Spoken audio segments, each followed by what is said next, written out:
The popular social media personality Logan Paul is facing fresh questions over his cryptocurrency dealing. How much did you guys make from CryptoZoo?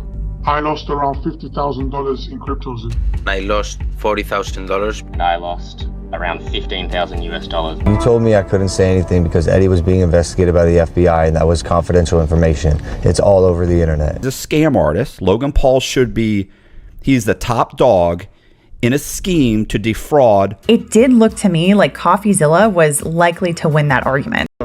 Logan Paul thought he could left hook his way out of controversy, but guess what, bro? You can't punch a federal investigation. While this man was busy selling sugar water and fake animal eggs on the blockchain, the FBI was quietly building a case behind the scenes. And now, it's not just another YouTube drama. This is fraud, wire transfers, and potential prison time. You guys know Coffeezilla, right? The scam buster of YouTube. He didn't just roast Logan in a video, he might have literally helped put Logan's name on a desk inside a government building, right next to words like fraud, conspiracy, and wire fraud. This ain't influencer beef anymore. This is grand jury subpoenas and federal agents scrolling through Logan's group chats like it's part of their shift. Let's break this down from the beginning.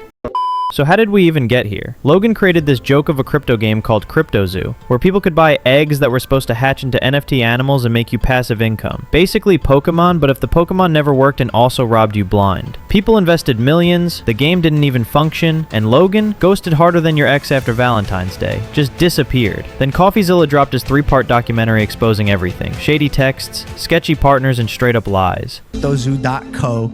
I am so excited about this project. It's so fun. It's a really fun game that makes you money. A fun game that earns you money? How much did you guys make from CryptoZoo? I lost around $50,000 in CryptoZoo. I lost $40,000. And I lost around 15,000 US dollars. I lost $25,000. $120,000. $500,000 Australian, which is $500,000.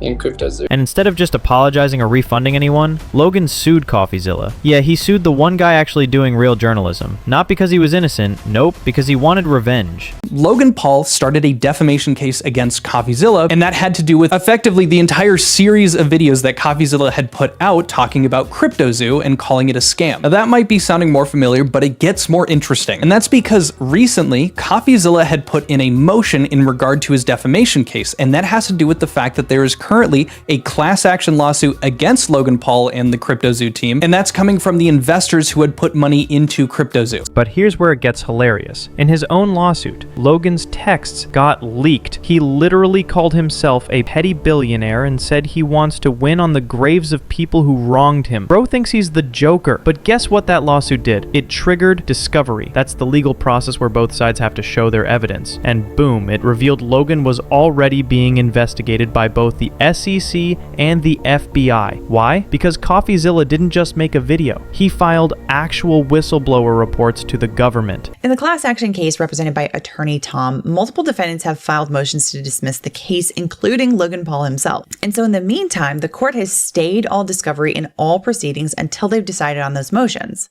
That means everything in that case is frozen in time, and no one is allowed to do really much of anything until the judge makes a decision on these motions. And Coffeezilla says Paul, however, wanted to take matters into his own hands to obtain discovery. Before Paul filed this suit against Coffeezilla, he admitted in a pleading in the Holland case, the class action case, that he intended to obtain discovery from Coffeezilla. And then Coffeezilla includes essentially a screenshot of one of Paul's filings where he says Mr. Paul intends to seek third-party discovery from Coffeezilla on an expedited basis. And now Logan's not just a YouTuber with bad PR, he's a person of interest in a federal fraud case. Bro literally sued a whistleblower after the guy reported him to the FBI. That's like running into a burning house to prove you're not flammable. Logan's legal team even filed a motion begging the court to keep certain documents hidden. And guess what those documents were? Confirmation that he's under federal investigation. Like, hey judge, don't show this really incriminating evidence. Thanks. Naturally, everyone saw it. You told me I couldn't say anything because Eddie was being investigated by the FBI and that was confidential information. It's all over the internet. I've been let on for a year, bro. I've also asked you to audit the contract for the game and see where the money went so many times, and that never happened either. Do you see how this looks? I see how it looks. What did you do? Tried to help to get the project done. That's all I did. I think there's a piece of information being left out. Okay. Well, there's There's no information that I'm not telling you. And it gets worse. According to court records, Coffeezilla gave the FBI and SEC chats, contracts, and group messages showing Logan and his team doing market manipulation. Not just Logan, he also named Eddie Ibanez and Jake Greenabroom the whole CryptoZoo squad. So when Logan's lawyers say Coffee just targeted Logan for clout, yeah, false. The man reported the whole operation. That's not clout chasing, that's federal level journalism. Is this because Paul's lawyers looked at all of the arguments and the case law and everything else and realized, oh crap, this is about to lose hard and very publicly, and that this would all result in a massive Streisand effect? It's hard to tell from this vantage point, but I will say, having read the arguments on both sides, it did look to me like Coffeezilla was likely to win that argument. And that's where we find out what evidence Logan Paul is so afraid of. Specifically, we start seeing an open reference to some criminal investigations of Logan Paul specifically, and we see the Coffeezilla was in fact the whistle. Now here's where the orange jumpsuit energy kicks in. Logan's been hit with subpoenas, a warrant to search his devices, and he's being looked at for wire fraud, securities fraud, money laundering, conspiracy, and this man's out here telling people the FBI isn't looking at him anymore? He's a scam artist. Logan Paul he's the top dog in a scheme to defraud hundreds, if not thousands, of investors through CryptoZoo. And there's nothing that doesn't say it's a complete scam.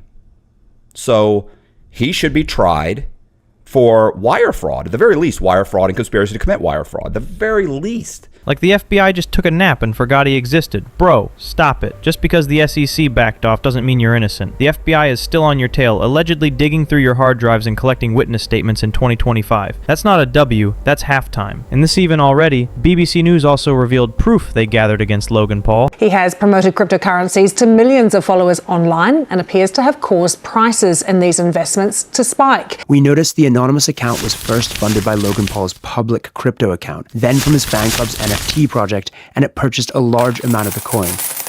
Moments before the tweet, it bought almost $160,000 worth. When the market peaked 12 hours later, it sold its holding at roughly $120,000 profit. Shortly afterwards, the price crashed. They're supposed to tell you if they get paid, how much they get paid, whether they own the tokens, whether they've made money on the tokens, whether they actually know something about the project. And we at the Securities and Exchange Commission have brought a number of cases in these areas over the years. Now here's the plot twist. Logan might not even be able to testify in his own defamation case. Why? Because if he opens his mouth, he could incriminate himself in the FBI case. But if he pleads the fifth, he basically admits defeat in the defamation case. So either he talks and risks prison, or stays silent and loses in court. That's the trap he built himself. This man tried to weaponize the legal system to destroy a YouTuber. Instead, he exposed himself. He thought he was playing chess. Turns out, he was playing Uno, and Coffeezilla just dropped a +4 subpoena on his ass. This isn't cancel culture. This isn't YouTube drama. This is real-life consequences. Logan Paul is under federal investigation. So yeah, hope you enjoyed. Subscribe. And remember, don't scam people or Coffeezilla might just send your ego straight to federal court.